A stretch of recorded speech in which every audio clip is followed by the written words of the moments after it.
Kamusta mga kakwentuhan? Heto na naman si Makwentong Bata sa panibagong kwentuhan tungkol sa Frozen 2. Minsan may mga bagay sa buhay natin na mas nagdadala ng mga katanungan kaysa magbigay ng clarity at kasagutan. Ganun ang na-feel ko nung napanood ko ang Frozen 2. Parang mas madaming naiwang tanong sa isip ko habang nanonood. Tara at pag-usapan natin ang top 5 unanswered questions na to at baka kayo ang makapagbigay sa akin ng kasagutan.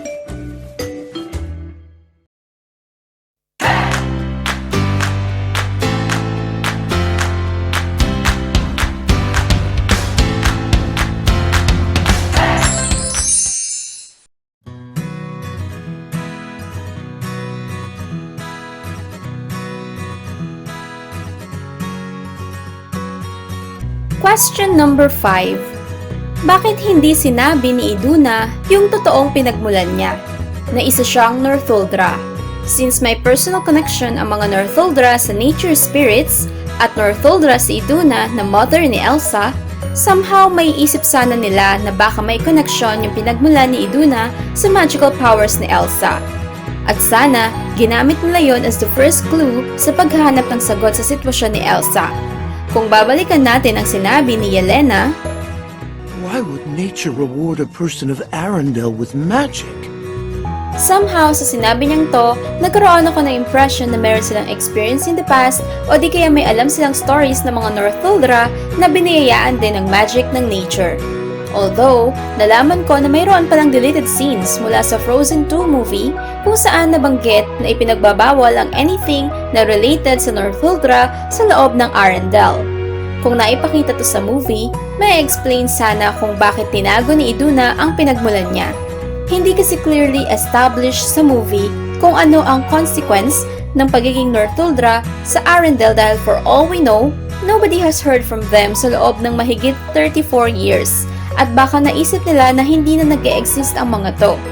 Matapos kong malaman yung deleted scene, mas naintindihan ko si Iduna. Malamang naisip niya na baka kung malalaman nina Elsa at Anna na may dugo silang Northuldra, baka ituring nilang taksil ang mga sarili nila sa monarchy at maramdaman nilang hindi sila karapat-dapat na mumuno sa Arendelle. Pero the question still remains. Bakit nga ba hindi sinabi ni Iduna ang totoo sa mga anak niya? Question number 4. Bakit disturbed ang mga spirits in the first place? As we all know, hindi lang si Elsa ang nakakarinig ng tawag ng atohalan. You hear it too. Somebody's calling us. Who is it? What do we do? Pero bakit nga ba sila tinatawag?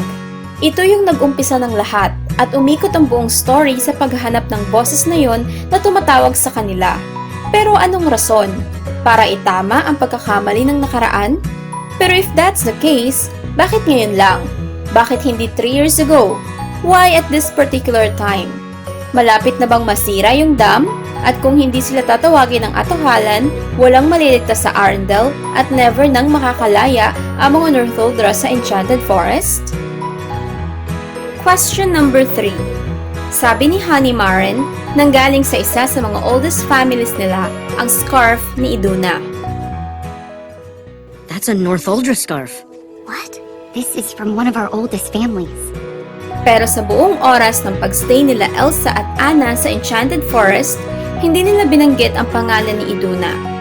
Bakit hindi man lang nila hinanap ang mga kapamilya nila mula sa side ni Iduna? Maybe meron silang pinsan, tita at tito, o lola at lolo. Plus, clear naman ang ice sculpture ng batang Iduna habang nililigtas niya si Agnar. Pero bakit parang walang nakakakilala sa kanya sa mga Northuldra? Question number 2. Ano talagang meron sa atohalan? Isa ba tong parang TV kung saan pwede mong mapanood ang mga pangyayari in the past?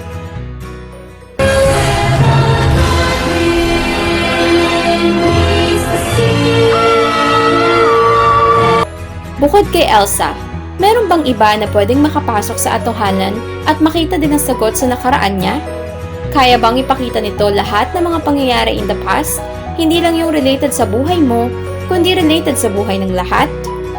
Or sa atohalan ba nakatira ang mga spirits na mga namayapa? Kasi kung matatandaan sa kantang Show Yourself, nagkaroon ng duet sina Elsa at Iduna nung nasa loob siya ng atohalan, giving me the impression na nandun yung spirit ni Iduna at kaya siyang kausapin ni Elsa. Kaya nga bang makausap ang mga namayapa sa atohalan? Question number 1. Si Elsa ba ang fifth spirit o si Elsa ay naging fifth spirit? Ang fifth spirit ba ay nilalang o isa ba tong parang trabaho o role na pwedeng gampanan? Kasi kung si Elsa ang fifth spirit, paano nagkaroon ng idea ang mga Northuldra tungkol sa existence ng fifth spirit bago pa siya ipinanganak? You know air, fire, water, and earth. Yes. But look, there's a fifth spirit, said to be a bridge between us and the magic of nature. Kung isa naman tong malatrabaho o role na gagampanan ng unique na tao gaya ni Elsa na may magical powers, ibig bang sabihin nito na in the course of history, merong ibang tao na naging fifth spirit din? Kung titignan ng atohalan, mukhang may ibang tao na nanirahan doon in the past. Ano sa tingin nyo? Nagustuhan mo ba ang kwento na to? Like and subscribe mo na ang video at channel na to at i-hit mo ang notification bell para updated ka palagi sa mga panibagong kwento ko. Kayo ba mga kakwentuhan? May mga additional questions ba kayo tungkol sa Frozen 2? O baka alam nyo ang sagot sa mga katanungan ko? Comment nyo below at ituloy natin ang kwentuhan. Bonus questions. Sino nga ba si Samantha? Samantha? Samantha? Bakit nga ba di nila ginawang waterproof yung buong barko? Although it does make me wonder why they don't just make the whole ship waterproof. Masasagot nga ba lahat ng katanungan mo kapag tumanda ka na? I'll have all the answers when I'm older. Shoutout muna tayo bago matapos ang video na to.